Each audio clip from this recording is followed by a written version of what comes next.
Olá, seja bem-vindo. Eu sou Natália Cuminali e começa agora mais um Veja Entrevista.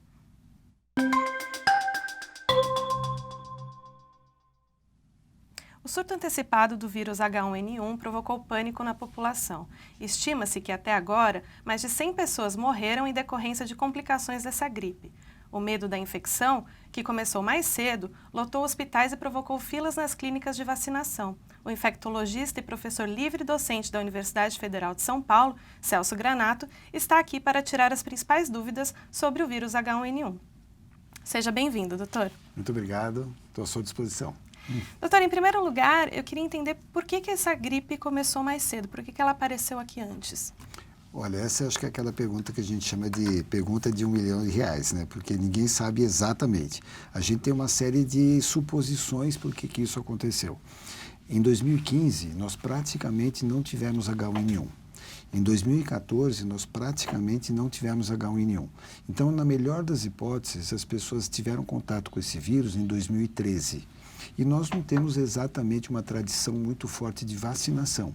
Então, a população de pessoas que já fazia muito tempo que não via o vírus é muito grande.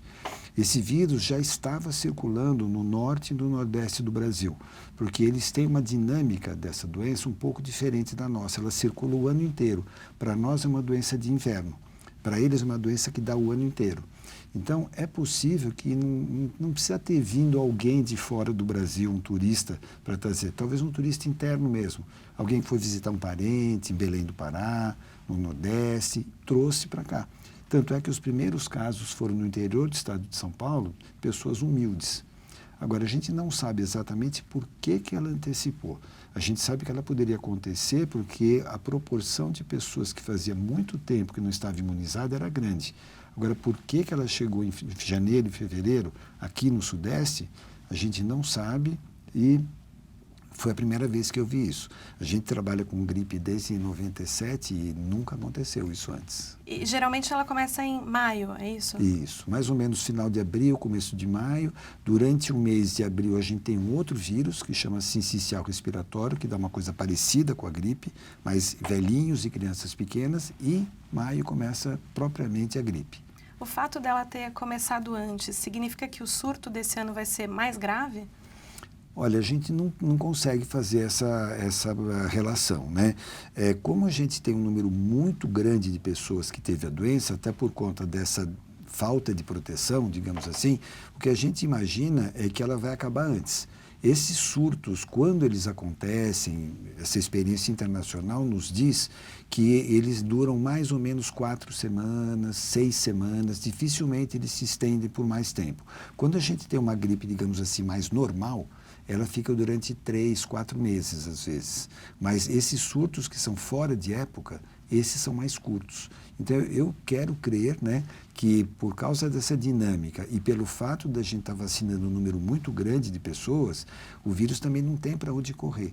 Na hora que você vacinar uma proporção grande de pessoas, a tendência é extinguir esse surto. Até agora, mais de 100 pessoas morreram por causa dessa gripe. Existe motivo para pânico?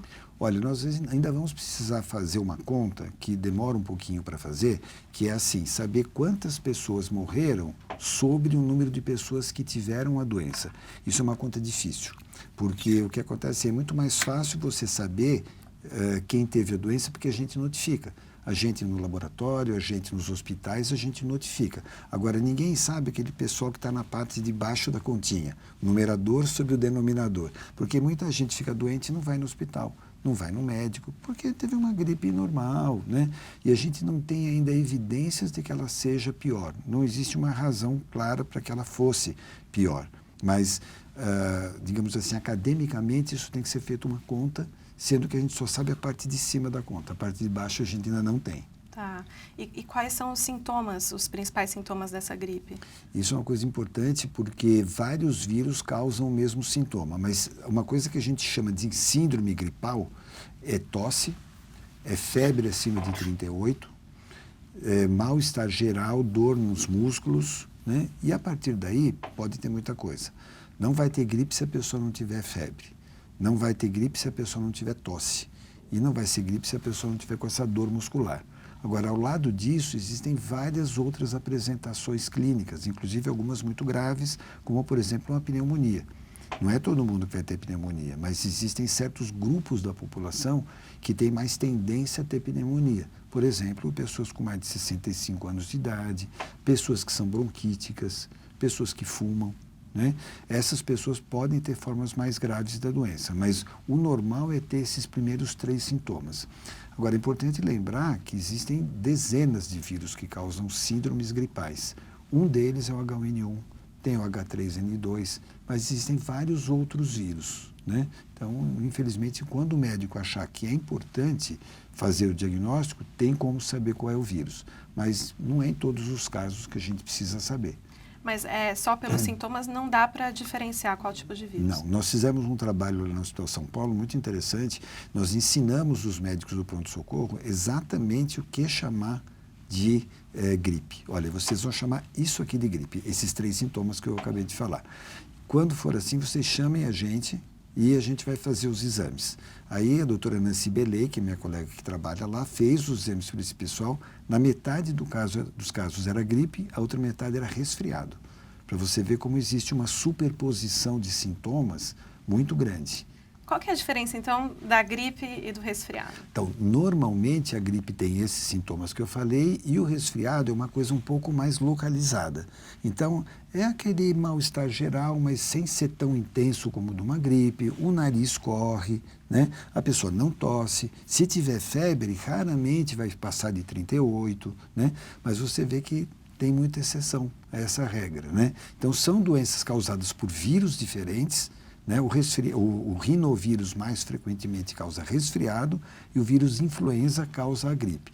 Mas quando você fala em quadro clínico, existe uma superposição dessas duas doenças muito forte, a ponto de confundir em 50% dos casos os próprios médicos treinados para isso.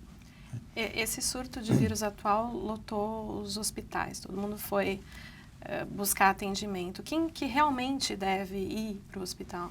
Isso é muito importante porque, assim, um rapaz de 35 anos, 30 anos, 38 anos, uma moça que não esteja grávida, raramente vai ter complicação. Lógico, tudo pode acontecer na medicina, mas é excepcional que uma pessoa com condições de saúde boas, com alimentação adequada, no seu pleno vigor da juventude, vai ter problemas mais sérios. Então, quando que a pessoa deve ir? Em primeiro lugar, as mulheres grávidas. A gente sabe que até por uma questão da mecânica respiratória, a grávida não consegue expandir totalmente o pulmão, especialmente depois do 5º mês, né? E existe uma certa falta de resistência da mulher a infecções em geral, até para ela poder tolerar o desenvolvimento do serzinho que está dentro dela. Então, ela já é mais suscetível de uma forma geral. Então, as grávidas devem ficar mais atentas, né? Essa febre da gripe, ela vai durar mais ou menos 3 dias. Se passar de 3 dias, é possível que ela esteja complicando. Será que a pessoa está tendo uma pneumonia bacteriana, causada por bactérias, que aproveita a oportunidade que está todo meio doente e se instala de uma forma diferente, né? Sim, é possível. Então, isso vai levar a um prolongamento dessa tosse, né? dessa febre. A tosse também. A tosse ela vai demorar 3 dias, 4 dias. Complicou muito, demorou muito, mudou o tipo de tosse, não é uma tosse seca, é uma tosse com muito catarro amarelado, catarro esverdeado. Então, alguma coisa está acontecendo de diferente. Essa hora é procurar um médico que pode estar tendo uma coisa. Não quer dizer que a pessoa vai ficar muito ruim, mas talvez possa haver necessidade de introduzir um antibiótico. Normalmente, você sabe que a gente não usa antibiótico para tratar gripe, porque não responde, não é bactéria. Mas nessa hora que tem uma infecção bacteriana que se sobrepõe a uma gripe, sim, aí a gente precisa começar a dar antibiótico. E crianças pequenininhas também, né? Crianças, em geral, até 2, 3 anos, elas têm uma imunidade ainda não plenamente desenvolvida.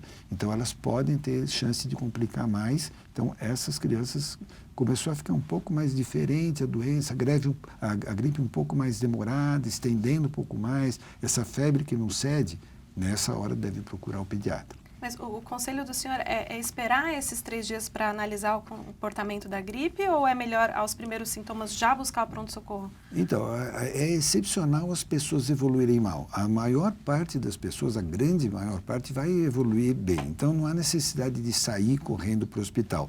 Aliás, isso é uma coisa importante que você tocou, porque como as pessoas correram muito ao hospital e a pessoa não vai sozinha ao hospital, existe o risco da pessoa pegar a doença no hospital, né? Até um acompanhante. Então, eu acho que assim, as pessoas de grupos de risco que a gente citou, os velhinhos, as pessoas com doença crônica, as grávidas, não precisam esperar tanto. Mas se for uma gripe que, por enquanto, está tendo aquele segmento normal de uma gripe, também não há necessidade. Elas só não precisam esperar tanto. Agora, uma pessoa mais jovem, sem nenhuma doença de base, essa só vai em circunstâncias mesmo excepcionais. Se ela perceber que está piorando, essa gripe não está cedendo, a febre continua alta, aí sim. Mas não há necessidade de sair correndo só nesses casos em que a coisa começa a evoluir mal. E todas as pessoas gripadas devem tomar o antiviral, o Tamiflu? É uma outra coisa muito importante, Natália, pelo seguinte, o oseltamivir, que é o nome genérico, né, dessas drogas, eles atuam especificamente não só na gripe, mas em algumas formas de gripe. Por exemplo, a gripe tradicional, que a gente chama de sazonal, ela é muito resistente ao oseltamivir. Na verdade, quase todos os vírus da gripe, tirando o H1N1, eles são resistentes, quer dizer que não vai fazer diferença tomar o oseltamivir. O H1N1 é a exceção. Ele é que é muito sensível. Então, só faz sentido tomar quando a pessoa tem o H1N1. É lógico que, numa situação epidêmica como essa que a gente está vivendo, não há necessidade de fazer o teste em todo mundo. Para você ter uma ideia, mais ou menos 60%, 70% dos casos que a gente tem feito no laboratório tem dado positivo para H1N1. Então, na dúvida, o médico vai dar, porque também não tem uma grande contraindicação. Ele é um remédio que é bastante bem tolerado para a maior parte das pessoas. Então, se o médico tiver dúvida, é melhor ele tratar e não tem problema. O remédio, inclusive, é dado na rede pública, né? Agora, se ele tiver qualquer outro vírus que não seja o H1N1, não vai fazer diferença. Mas, por outro lado, também não faz mal. E a automedicação, por exemplo? Ir à farmácia comprar um xarope? Olha, eu acho que as pessoas devem evitar de uma forma geral a automedicação. Agora, é lógico que a pessoa pode tomar, por exemplo, tomar bastante líquido, isso é essencial. A pessoa só vai se sentir bem mesmo porque essa tosse vai ficar mais abrandada. Se ele tiver um pouco de secreção, ele vai eliminar essa secreção, o que vai ser muito bom, né?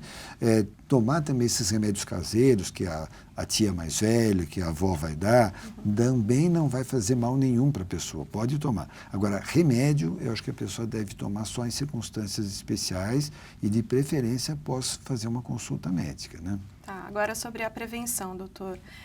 Todo mundo deve se vacinar esse ano? Olha, eu acho que sim. A gente não sabe se vai haver disponibilidade para toda a população. Isso, o tempo é que vai mostrar para a gente. Então, é por isso que o governo faz um escalonamento em função de grupos que podem precisar mais da vacina do que os outros. Já houve anos que a gente teve, por exemplo, 60 milhões de doses de vacina, que é bastante, mas não dá para dar para todo mundo. Então, é por isso que é feito esse escalonamento. Primeiro você vai dar para o profissional da área da saúde, porque ele precisa tratar as outras pessoas. Depois você vai dar para crianças, né, de 6 meses até 3 anos. Depois você vai dar para pessoas idosas que têm doenças de base, são diabéticos, são hipertensos, tem bronquite crônica, né? Depois você vai dar para grávidas também nessa fase. Agora, sobrando, passando desse grupo, o ideal seria que todo mundo se vacinasse, porque o risco que acontece, Natália, é a gente ficar novamente 2, 3 anos, esse vírus vai voltar, porque ele na natureza, ele já está fazendo parte das populações de porcos, de pavões. E aí, nesse sentido, ele pode sair dessas populações e voltar para a população humana se a gente voltar a ficar despreparado do ponto de vista de vacinação. Então, eu acho que assim, primeiro vamos cuidar de vacinar as pessoas que realmente precisam mais do que os outros. Agora, tem vacina para todo mundo? E isso é uma pena, Natália, porque ano passado sobrou muita vacina. Sobrou muito. Então, eu acho isso uma judiação, porque é uma vacina cara, é uma vacina que é feita em ovo galado, porque é um ovo caro. E a gente jogar fora, isso é uma judiação. Mas então, quem tomou no ano passado precisa tomar esse ano? Precisa, porque essa vacina, ainda que você não mude o tipo de vírus, por exemplo, do ano passado para cá, com relação ao H1N1, ele é praticamente o mesmo. Ele teve pequenas mutações, mas não foram mutações suficientes para a vacina não funcionar. Então, a vacina do ano passado funciona igualmente bem esse ano, desde que ela esteja válida ainda, né? Mas quem tomou no ano passado? Precisa tomar porque ela é uma vacina de vírus morto. Então, isso é uma outra lembrança que é importante a gente fazer. Ninguém pega a doença por causa da vacina. O vírus da vacina está morto. Então, a menos que o vírus ressuscitasse da vacina, isso não vai acontecer. Mas isso faz com que a vacina fique menos poderosa. Para você ter uma ideia, as vacinas do sarampo, da cachumba, da rubéola, da poliomielite, são todas vacinas de vírus vivos. Então, é por isso que elas duram muito mais tempo. A vacina da gripe, por uma série de questões, ela é feita com vírus mortos. Então, ninguém pega a doença, é uma vacina segura. Tem os seus efeitos colaterais, especialmente locais, mas ela é uma vacina muito segura. Agora, ela dura pouco. Em função disso, ela dura mais ou menos 6, 8 meses, que é o tempo necessário para ela durar, porque a gente vai vacinar em abril, maio, e depois, até ela acabar o efeito dela, já acabou o inverno. Então, para nós aqui no Sudeste, também está muito tranquilo. Agora, obriga a gente a vacinar todo ano. Tá. Seja porque mudou o vírus, seja porque o efeito dela também já passou. E uma vez que você toma a vacina, quanto tempo depois ela começa a fazer efeito? Isso também depende um pouquinho de cada pessoa, especialmente da tua história de vacinação. Por exemplo, os profissionais de saúde são vacinados todo ano. Então, você está fazendo quase que um reforço em cima de uma vacina que já foi usada 5 vezes, 10 vezes. Eles demoram um pouquinho menos. Entre 1 e 2 semanas, mais ou menos, eles já estão respondendo. Uma pessoa que é vacinada com menos frequência vai demorar um pouquinho mais. 3 semanas, entre 2 e 3 semanas. Que é mais uma razão para a gente também enfatizar que sempre que possível, vacine-se contra a gripe. Tá. Doutor, para finalizar a nossa entrevista, eu queria que o senhor comentasse o que as pessoas podem fazer para se prevenir, além da vacina, em relação a essa gripe. Isso é muito importante, porque senão pode gerar nas pessoas a ideia de que quem não for vacinado vai pegar a doença e vai morrer. Quer dizer, isso não tem o mínimo sentido, né? Na verdade, tudo aquilo que a gente sempre falou com relação à gripe, desde 2009 para cá, continua valendo. Então, assim, por exemplo, nós estamos agora vivendo ainda uma fase de verão, né? Embora a gente já esteja tecnicamente no outono, ainda estamos no verão. Então, é preferível não deixar o ar-condicionado ligado, deixar a janela aberta, porque isso ventila bastante o ambiente e a gripe só propaga bem, e é por isso que ela dá mais no inverno, porque as pessoas estão com tudo fechado e estão muito próximas umas das outras. O que está acontecendo agora é que as pessoas, por causa do calor, estão todas fechadas com o ar-condicionado ligado, ficam próximas umas das outras, facilita a disseminação do vírus. Então, o que as pessoas podem fazer é assim, aproveita que está calor, abre a janela, deixa ventilar bastante, não precisa ficar tão perto das outras pessoas, lavem muito a mão, tá? Não precisa ser neurótico e lavar 10 vezes por dia, mas cada 2, 3 horas lavar a mão. Se tiver álcool gel, ótimo, se não tiver, água e sabão mesmo, é a melhor parte de lavar a mão, é a água e sabão, né? E se a pessoa estiver doente, e se for possível, nos primeiros dias da doença, procurar evitar em lugares que tem muito público, né? Evitar ir no cinema, evitar ir num ambiente que vai ter uma concentração de pessoas muito grande, porque ele vai disseminar. Dá para usar máscara? Ajuda um pouquinho. Não ajuda muito, mas é melhor do que não usar. Especialmente aquelas pessoas que têm um tipo de atividade que ela não pode deixar de trabalhar. Não é todo mundo que pode deixar de trabalhar. Agora, é possível a pessoa deixar de trabalhar 2, 3 dias, fazer alguma coisa em casa. Nesses dias, a quantidade de vírus vai cair bastante, a tosse vai melhorar bastante também, a pessoa vai disseminar menos, né? Então, acho que essa conscientização do papel que a gente tem com relação às pessoas com quem a gente vive, que a gente trabalha, é uma parte importante também. Dá para vacinar? Deve vacinar? Sim, é melhor. Mas esses cuidados básicos também são muito importantes. Tá legal, doutor. Muito obrigada pela entrevista esclarecedora. Sou eu que agradeço. Obrigada. Termina agora mais um Veja Entrevista. Muito obrigada pela presença e até a próxima.